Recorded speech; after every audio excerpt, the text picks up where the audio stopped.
Given that we're a gutter and window cleaning business, we make extensive use of ladders. Now we have two different styles of ladders at A+ Gutter and Window Cleaning.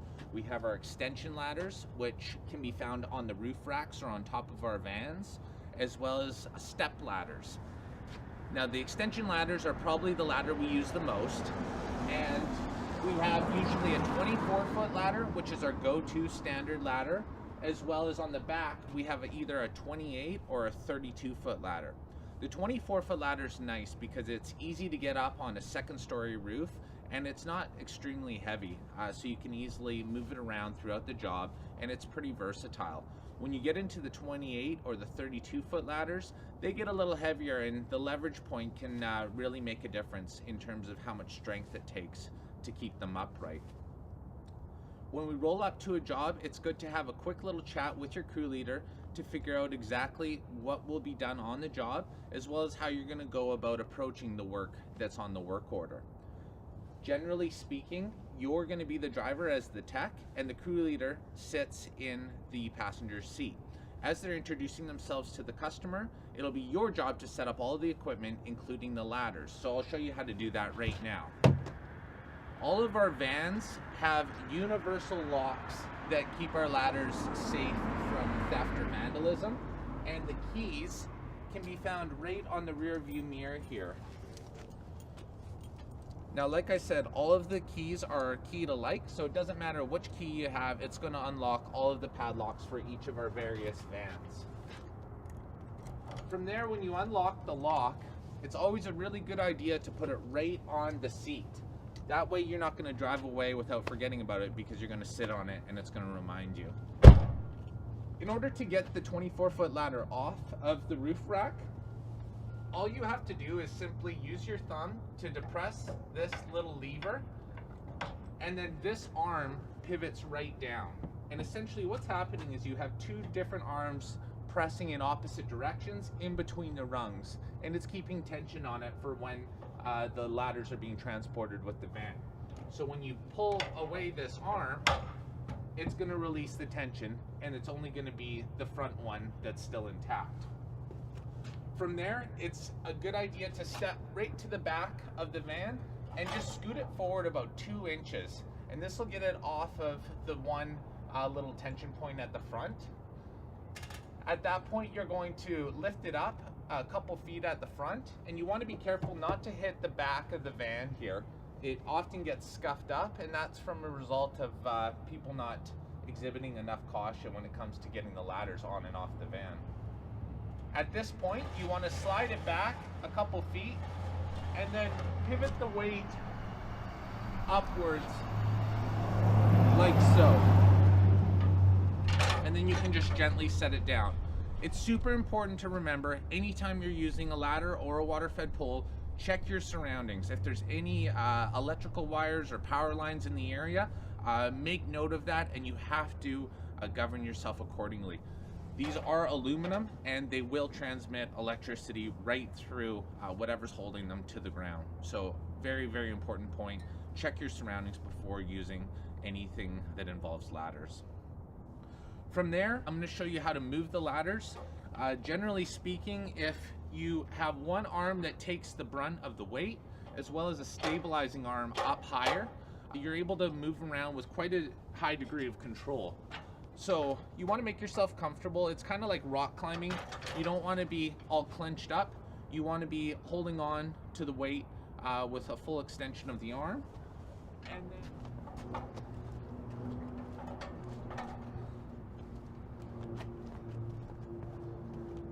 when you're moving the ladder, it's important to pay attention to where the top portion of the ladder is. Lots of times a low-lying peak of a roof line can encroach on where your ladder's going, and you can hit things quite easily. You'd be surprised how much extra reach is available with the ladder itself when you're moving it. From there, there's a couple portions of the ladder. These are the individual rungs. These on the bottom here are stabilizers. So their purpose is essentially to stabilize the ground regardless of what the layout or the aspect is. As well, we have a rope that's used to bring the ladder up and down from rung to rung.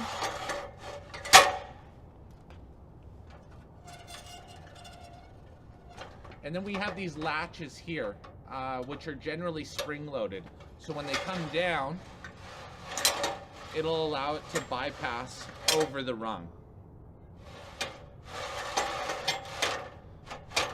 Now, a lot of them use gravity to pull the latches forward. So if you're too far back, the latches won't engage on the rung. So what you have to sometimes do is just push the ladder forward just slightly, which will allow them to engage on the rung, like so.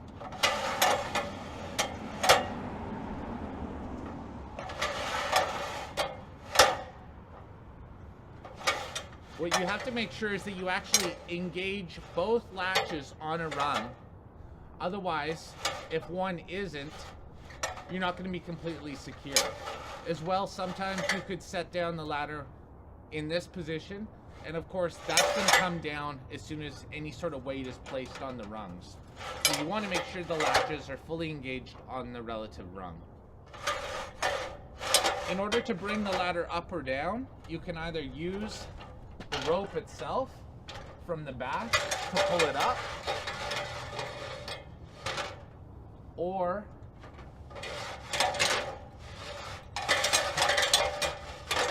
if it's low enough, you can actually use your hand on the side arm of the ladder to push it up or down. What you want to be really careful of is the pinch factor when it comes to this area here. Because this side of the ladder is pivoting up and down, if it comes down and your finger's in the way or your hand's in the way, it will pinch it, and it can cause a lot of harm. So when you're projecting the ladder up or down, it's good to keep your hands off to the side of the ladder so that it won't get in the way, like so. This is not what you want to have when you're bringing the ladder down. That would be no good. When we're bringing the ladders down and we're all finished with them, it's important to note that on the top of the ladders, we usually have pads. So we don't want to bring the ladder all the way down, otherwise it's going to scrape the pads off when it comes time to getting to the lower portions. So right here, we always have a separate spare rung to allow for the pad at the top. If we were to bring it all the way down, this portion would push the pad off, and that would defeat the purpose of having it. So this is considered the stowed position of the ladder, being that we're one rung above the lowest possible point. Anytime you're moving the ladder, it's a good idea to have it down as low as possible, and that'll give you the greatest degree of control when you're moving the ladder. Setting up any sort of ladder, it's important to note a 4-to-1 ratio. Essentially, if we have it too straight up, we run the risk of the ladder tipping over, and if it's out too far, like this, we run the risk of the ladder slipping out altogether. So it's important to abide by the 4-to-1 rule when using any sort of ladder. The way we evaluate that is it's 4 rungs up to 1 rung out. And you can test that very simply by putting your toes at the base of the ladder here, extending your hand out, and it should make contact naturally from an upright position with a rung, just like so. That way, you know, you don't run the risk of tipping back or slipping out.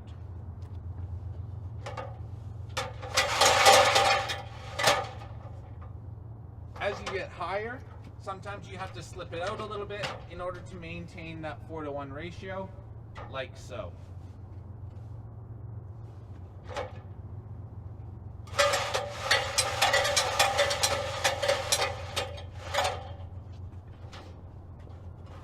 In order to put the ladder back on the van, you're going to move it just as we showed you. Keep control of the ladder as you're moving it. And it's essentially the exact same motions as taking it off, just in reverse. So we're gonna make contact with the back pivot point first. We're gonna slide it up, and then we're gonna set it down in between the rungs. From there, we're actually gonna pull it back, and that's gonna engage the first arm. And then from here, we're gonna pivot this up when we pull this back. And now we have 2 points of tension. Of course, the final point, we have to use the lock. And it simply goes through the little eyelet like this. One thing to note when you're putting the ladders on the roof racks is you don't want them to be too far forward or too far back. In any case, they're gonna jump around a lot if they're not evenly spaced between these two beams here. You'll get a good feel for each ladder and where they should sit respectively. But generally speaking, you want to try and just split the difference between the front and the back portion of the van. Something like this. Okay, this is one of our standard step ladders at A+. They're extremely versatile. They're awesome ladders. They can get us into a lot of really cool areas that no other ladder can access. Number one, they're super compact, which is nice. Anytime we have to go through someone's home or even into an elevator to go up a couple floors, certainly we can't get away with a full 24-foot ladder. So these little step ladders are a great option. They can extend upwards up to 17 feet long. So they're the equivalent of a 17-foot extension ladder. As well, they also have an A-frame orientation or a painter style orientation like so. Each time you want to change the orientation, you simply engage these tabs on the side, and then you'll change the orientation until they click through. It's really important to make sure that they're clicked through and they're fully engaged in the orientation that you've chosen. From there, you can extend each of the top or the bottom by pulling these guys out and extending up. It's really important to make sure that these are fully bottomed out and they're not sitting idle, either outside completely or just not fully engaged. You want to make sure they're totally engaged and bottomed out before you actually put any weight on the ladder itself. When you're changing the orientation, it's always a good idea to bring the ladder down as low as it'll go, and that'll minimize the leverage factor when you're changing the orientation. You can imagine if this is fully extended on one side and it's sticking out 8 or 10 feet, when you're bringing it down, it can be actually quite heavy at that.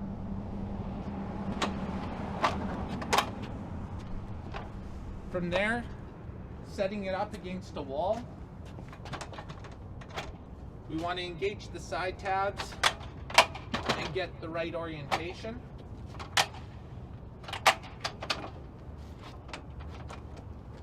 We always want to extend the top first, the top portion, and then the bottom. Reason being, if we extend the bottom first, then we're not going to be able to reach the top in order to extend it.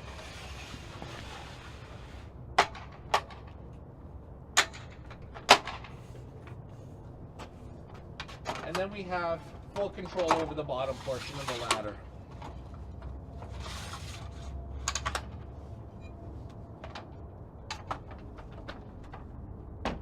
So as you can tell, it does get a decent amount of reach just in itself. 17 feet can usually get to a second story window, but you have to bear in mind that it doesn't have the stabilizer arms on the sides as do our extension ladders. So it has to be a flat surface that you're going up against. Anytime you're setting up a ladder in the extension style or even the painter style for that matter, it's important to know what type of ground you're setting it up on. Anytime you're on linoleum decks, mud, wet grass, rock, it's certainly something you have to consider when you're going up and relying on the stability of that ground, because if it were to slip out, you have to account for that in your ladder setup. At this point, if we're going to climb up the ladder, we always want to have 3 points of contact as we're going up or coming down. You can either brace yourself on the sides, the outer portions of the ladder, or you can put your hands right on the inner rungs.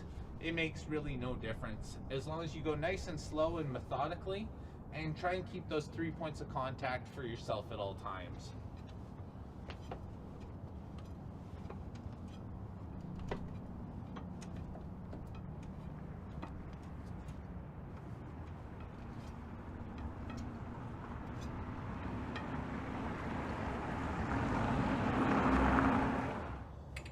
These bars right here are called standoff bars, and anytime we're getting up onto a roof, it's really important that we use them so that we don't make contact with the ladder itself against the gutter.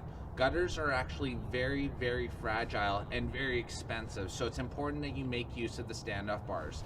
And essentially what they do is they allow us to make contact with the roof just above the gutter instead of making contact with the gutter itself. We don't want to dent gutters, otherwise you have to replace essentially the whole run. There's no way to just isolate, repair a single portion of gutter.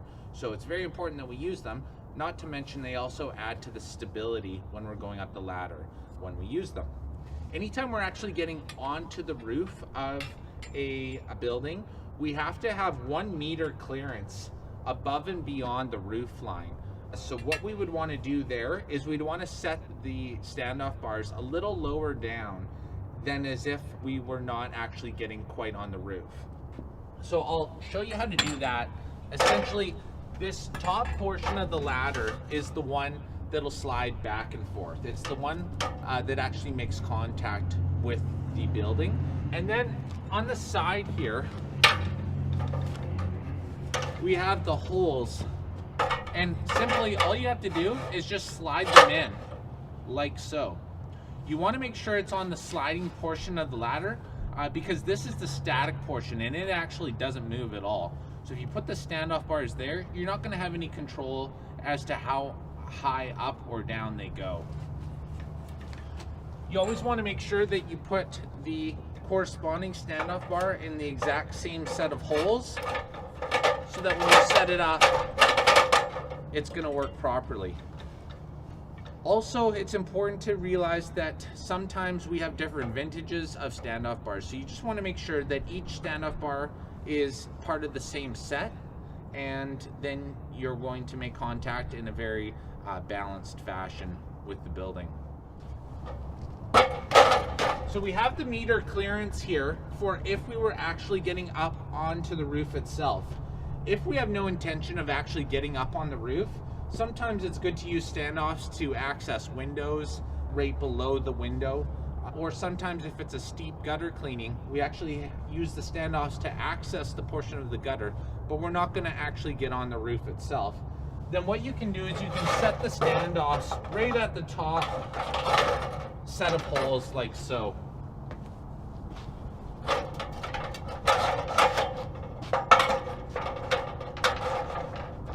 When you do this, you're not going to compromise making contact with the top of the ladder first, because this is quite near the top, it's going to make contact first.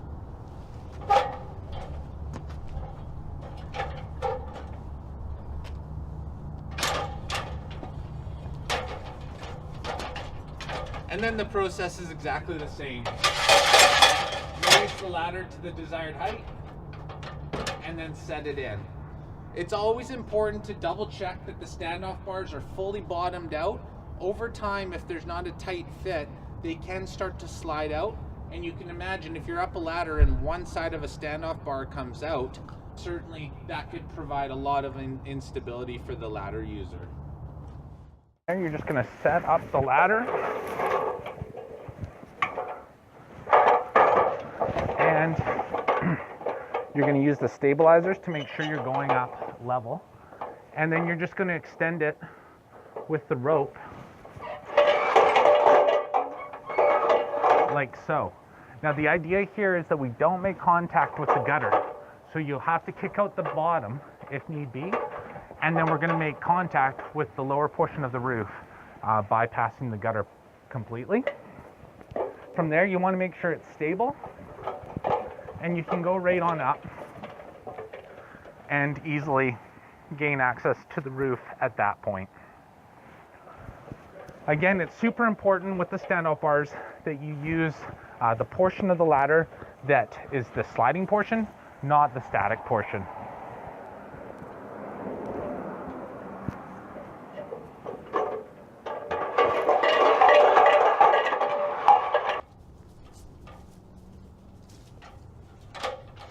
Okay, so now I just want to show you a couple different configurations that you can use in order to access either glass for window cleaning or gutters for the gutter cleaning. To start with the window cleaning, if we were to clean that window up there, you could use the standoff bars, which I have already installed in the sliding portion of the extension ladder. The standoff bars are nice because they usually get the top of the ladder to kind of the middle of the pane of glass. So you're able to have full mobility and you won't have any portions of the ladder that'll get in your way as you're trying to do your work with the cleaning.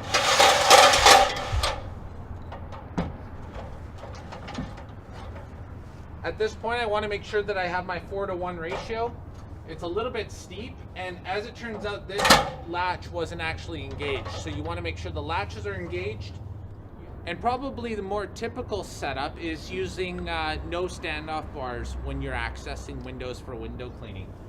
In order to do that, you're going to have to extend up over the pane of glass, especially when it's a large one.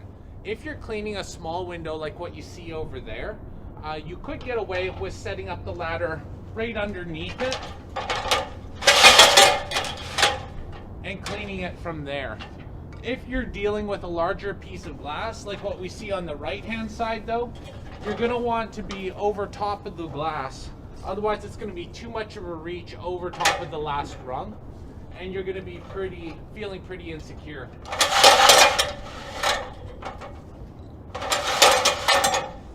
Now, when you get to this portion here, when you're extending the ladder, it's really important to note that the soffits are very delicate underneath the roof line. And again, you want to consider the soffits when you're removing the ladder from that particular position. So in order to remove the ladder, basically you're going to do the exact opposite of the setup. Get it out and away from the soffit line.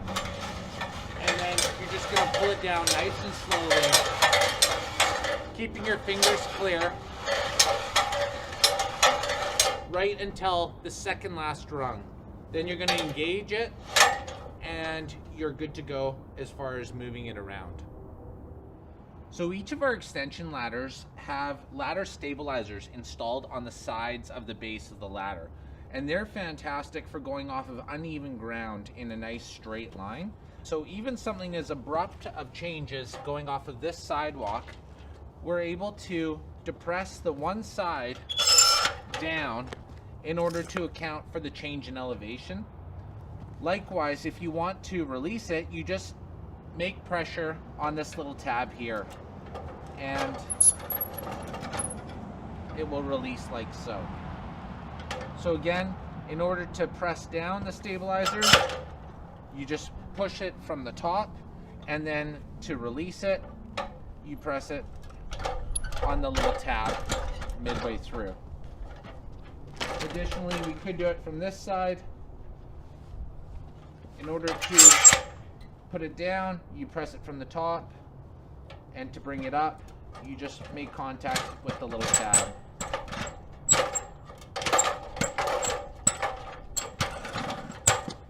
Like so. When you get it to a point that's considered level, then you can extend up as you ordinarily would had it been flat ground to begin with.